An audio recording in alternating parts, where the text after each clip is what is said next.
Bonsoir Bernard-Henri Lévy.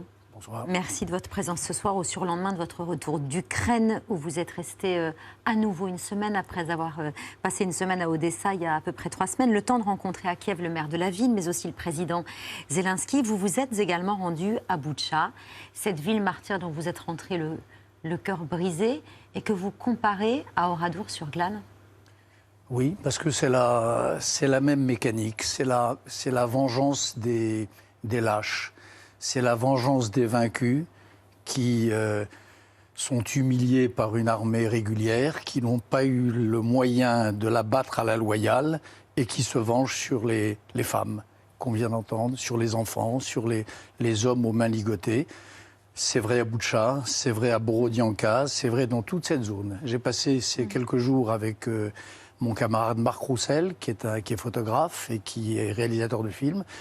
Et on a essayé de documenter ces crimes qui passent un peu l'imagination. Pour documenter ces crimes, ce sont des témoignages que vous avez recueillis? Oui, ce sont des témoignages et ce sont des récits d'horreur? Ce sont des témoignages abominables, évidemment, des femmes. Une femme qui m'a raconté une histoire de ce genre, un viol en réunion, des familles qui racontent comment elles ont été expulsées de leur appartement, parquées dans une cave et comment les soldats russes en partant ont lancé une grenade dans la cave.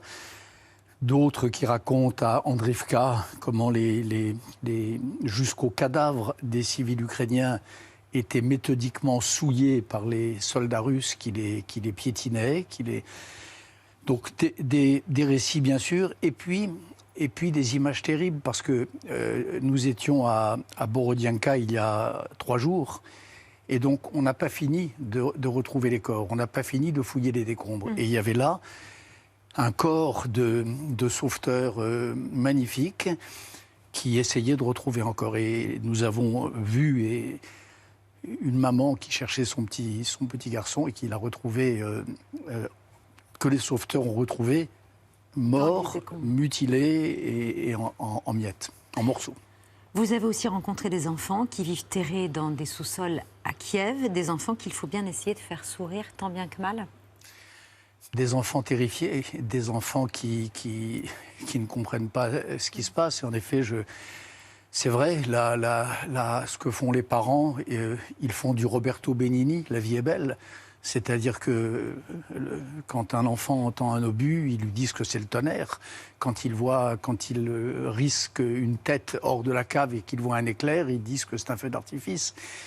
Et c'est atroce, c'est pathétique. Ces petits qui sont soumis à ça et qui voient parfois des choses pires encore, en effet. Est-ce que vous avez recueilli des témoignages qui vous indiquent que des armes chimiques ont pu être utilisées ?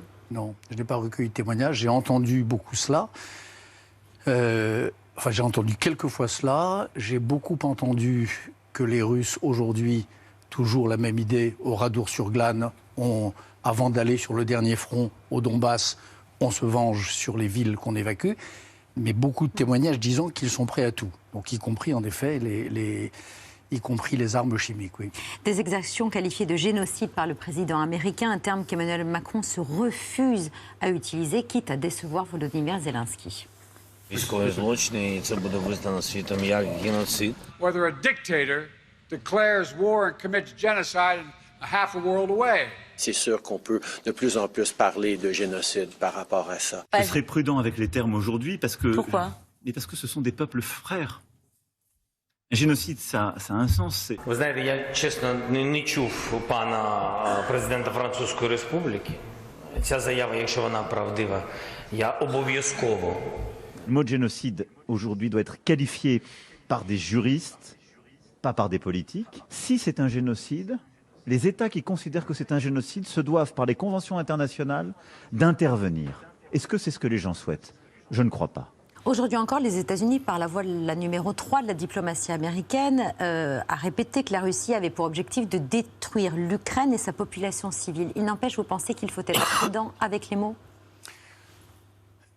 Que la Russie ait pour projet de nier l'Ukraine, qu'elle considère depuis le premier jour que les Ukrainiens sont des sous-hommes, qu'ils soient néantisés, c'est vrai.